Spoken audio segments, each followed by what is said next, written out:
Bismillahirrahmanirrahim. Alhamdulillahi rabbil alamin wassalatu wassalamu ala asyrafil anbiya'i wal mursalin wa ala alihi washabbihi ajmain. Rabbi shrah li sadri wa yassir li amri wahlul 'uqdatam min lisani yafqahu qawli. Saya Syahrin bin Ahmad Zaidi Adrus, dibantu oleh Abang Muhammad Haikal bin Abang Osman. Kita akan membentangkan kertas kerja dan tajuknya adalah Peranan Pemimpin Masyarakat Melayu Sarawak. Melayu Sarawak adalah merupakan satu etnik yang unik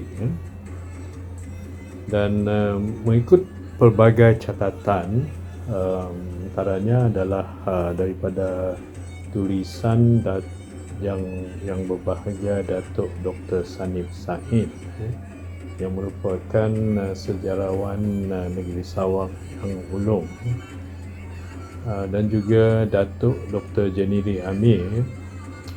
Melayu Sarawak ni datang daripada pelbagai tempat. Ada yang datang daripada Brunei, ada juga yang datang daripada negeri Arab, ada juga yang datang daripada India, ada yang datang daripada selatan Filipina, dan ada yang datang daripada Kalimantan, Sambas, daripada Kalimantan Utara, daripada Timur, daripada Sumatera pun ada, dan juga daripada Semenanjung Tanah Melayu. Dan selain daripada itu juga ada juga yang datang daripada selatan Thailand, dari sebelah Celebes pun ada dan sebagainya. So, itu yang merupakan keunikan orang Melayu Sarawak ni. Antara negeri-negeri Melayu yang awal adalah negeri Brunei. Ini sekitar 860-an dulu, tahun 860-an.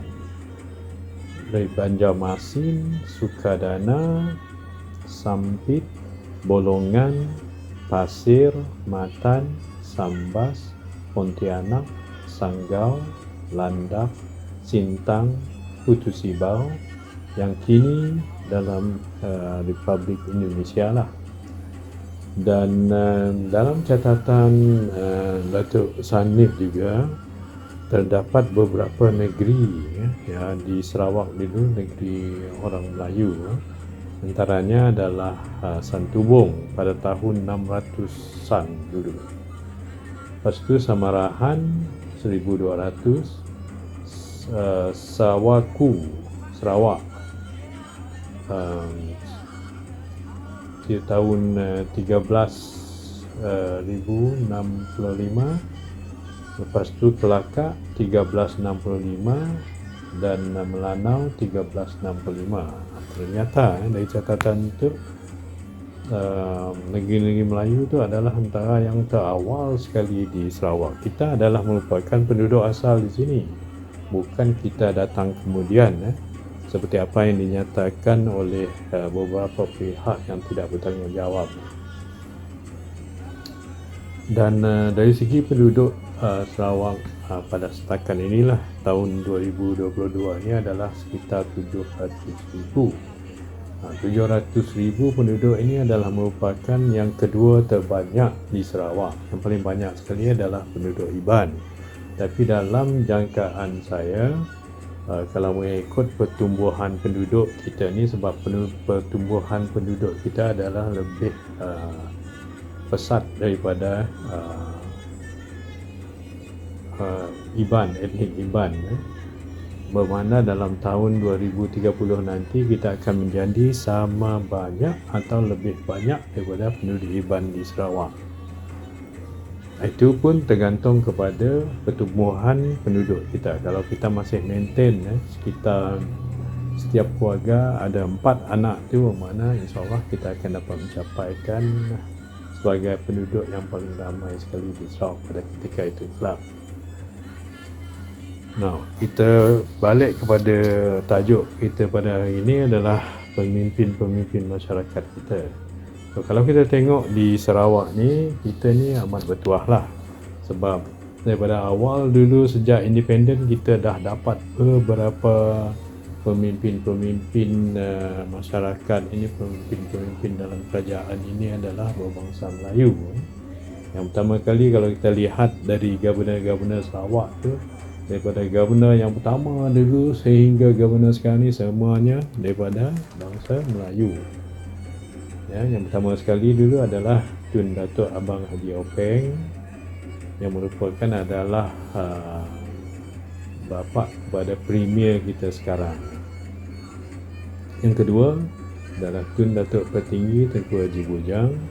Ketiga, Tun Perhin Seri Datuk Petinggi Abang Haji Salahuddin bin Abang Baring.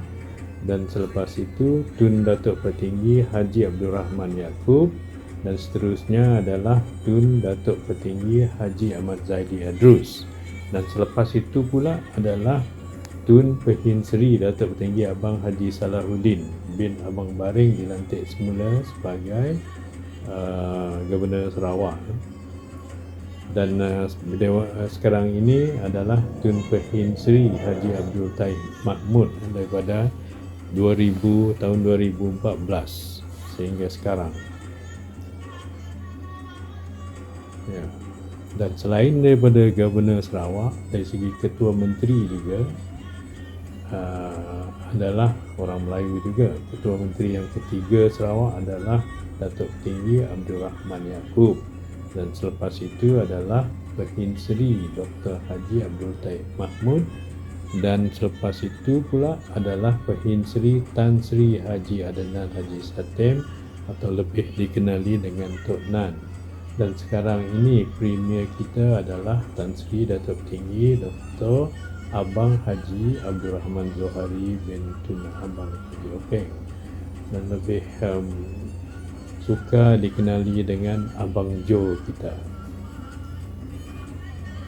Dan sekarang ini juga kalau kita tengok dari sejak dulu pun timbalan-timbalan Ketua Menteri kita adalah ada juga timbalan Ketua Menteri itu terdiri daripada orang Melayu. Dan sekarang ini timbalan Ketua Menteri kita adalah Dato' Amar Wang Tengah Ali Hassan. Dan selain daripada itu juga terdapat ramai menteri-menteri Melayu, menteri-menteri muda dan juga YB dari kalangan orang Melayu juga. Dan di samping itu juga kalau kita lihat dari segi jawatan setiausaha kerajaan negeri kita, dan ramai di antara bekas setiausaha kerajaan negeri kita adalah di kalangan orang Melayu juga. Yang mana mula-mula dulu adalah Datuk Abang Yusuf Putih, Tan Sri Haji Bujang Muhammad Nur, Tan Sri Haji Hamid Pugo, Tan Sri Haji Abdul Aziz Hussein, Tan Sri Mursidi Abdul Ghani, dan sekarang ni adalah Datuk Seri Abu Bakar kita. Dan selain daripada itu terdapat juga beberapa Datuk Bandar, terutama Datuk Bandar Kuching yang merupakan adalah orang Melayu juga. Okey, sekarang tu kita melihat kepada peranan pemimpin masyarakat. Ya, kerajaan kita, kerajaan Sarawak tu mengiktiraf peranan ketua-ketua masyarakat dari pelbagai kaum sejak dahulu lagi, di mana ketua-ketua masyarakat itu adalah merupakan jentera pentadbiran kerajaan yang efektif dan berperanan dalam menyebarkan dasar kerajaan. Ialah tujuan-tujuan pemimpin-pemimpin masyarakat kita. Terdapat di Sarawak itu ada 12 bahagian dan 42 daerah. Setiap bahagiannya ditadbir oleh residen.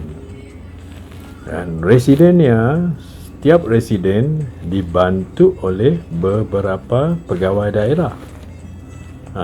Setiap pegawai daerah tu di setiap bahagian juga terdapat pemimpin-pemimpin masyarakat yang dilantik oleh pemerintah kita. Yang tinggi sekali lah kalau kita lihat di dalam masyarakat punya pemimpin itu adalah Temenggung. adalah merupakan gelaran yang tertinggi bagi ketua masyarakat Melayu di dalam sebuah bahagian. Tapi bukan semestinya Temenggung nanti untuk orang Melayu saja. Tapi kalau di kawasan orang Iban, bermakna Temenggungnya adalah orang Iban. Kalau di kawasan Cina ya, ramai orang Cina, makna Temenggungnya boleh jadi orang Cina. Di sebuah bahagian dan di setiap bahagian itu ada beberapa pemancar. Di bawah Temenggung, di bawah seorang Temenggung tu ada beberapa pemancar, dan di bawah pemancar pula ada beberapa penghulu. Di bawah pemancar tu ada banyak penghulu. Di bawah penghulu lagi ada beberapa ketua kampung ataupun ketua kaum.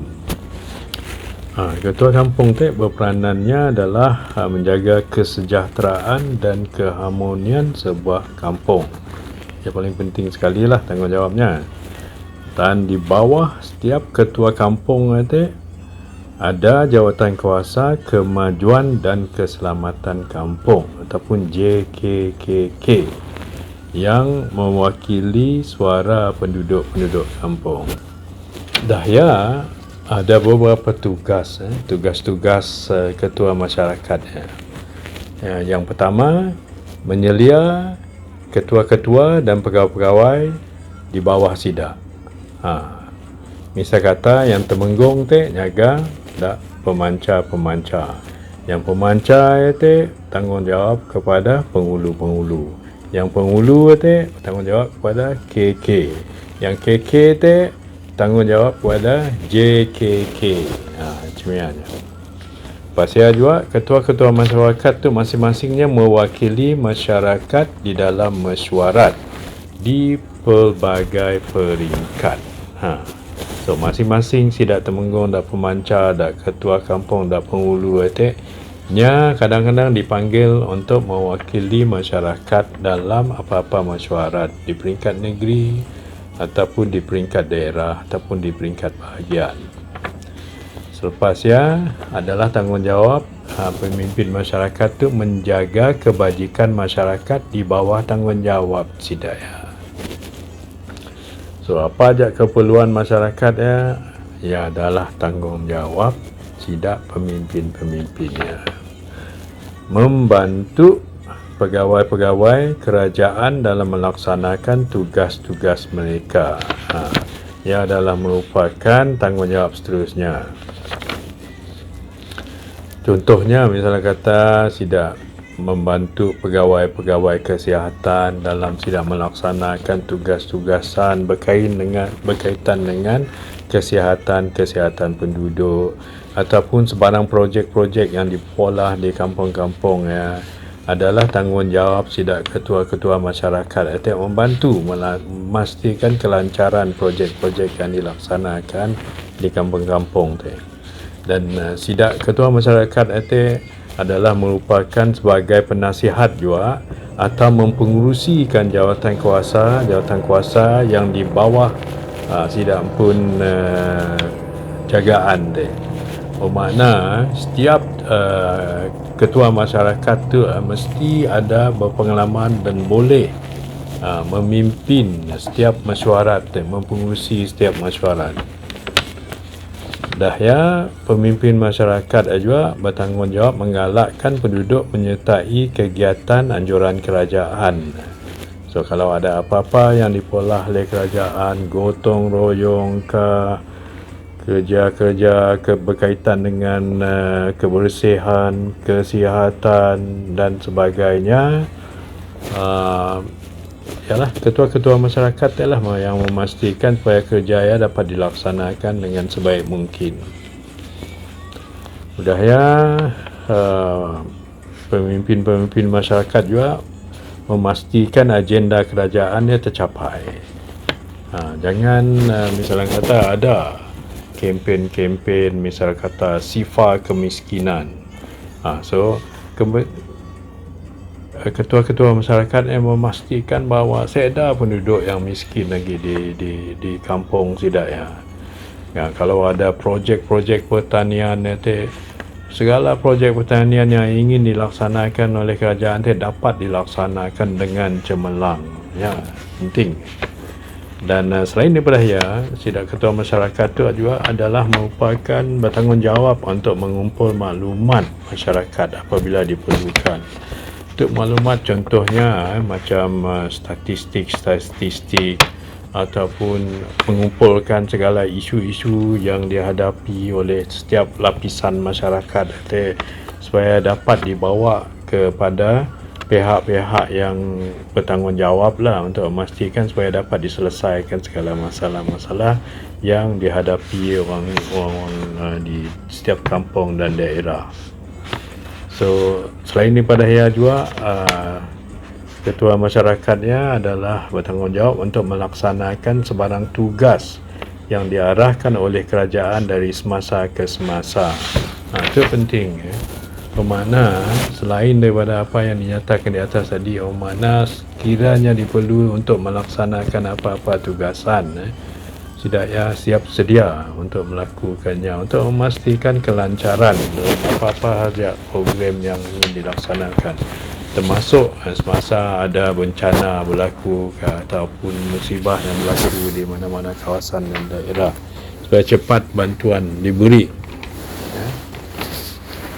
So terdapat sebenarnya beberapa peralihan kuasa lah kalau kita lihat dari segi pemimpin yang masa dulu dengan pemimpin yang kini itu yang jauh berbeza juga lah.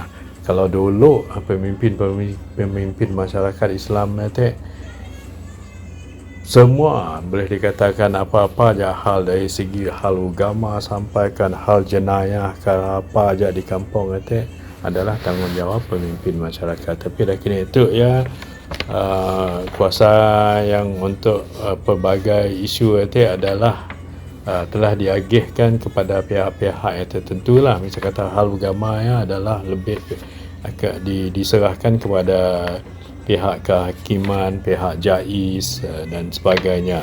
Apa-apa hal jenayah itu kepada pihak polis. Dan misalnya kata hal-hal tanah itu akan ditentukan oleh pihak Jabatan Tanah dan Hukum. Tapi walau macam mana pun masih adalah juga kuasa-kuasa ketua kampung itu untuk mengolah tanda tangan, untuk pengesahan tanah, hak milik tanah dan sebagainya. Masih ada kuasa-kuasa macam ni lah. Kadang untuk mengolah recommendation, untuk mengolah sokongan ke apa untuk penduduk-penduduk kampung dalam memohon segala apa bantuan daripada kerajaan masih sah laku. Adalah kuasa-kuasa ketua kampung. Sebenarnya banyak lagi cerita yang boleh diceritakan pasal peranan ketua masyarakat tu, especially pemimpin masyarakat orang kita Melayu tu lah. Tapi walau macam mana pun akhir kata lah masa dah mencemburui kita tu, saya ingin menasihatkan supaya kita orang Melayu di Sulawesi Sarawak tu bersatu, kita teguh, supaya kita kuat dan supaya kita dapat menjaminkan kelestarian pemimpin-pemimpin kita, supaya sampai bila-bila masa kita terus menjadi pemimpin di Sarawak tu, insya-Allah. Amin amin ya rabbal alamin. Wassalamualaikum warahmatullahi wabarakatuh.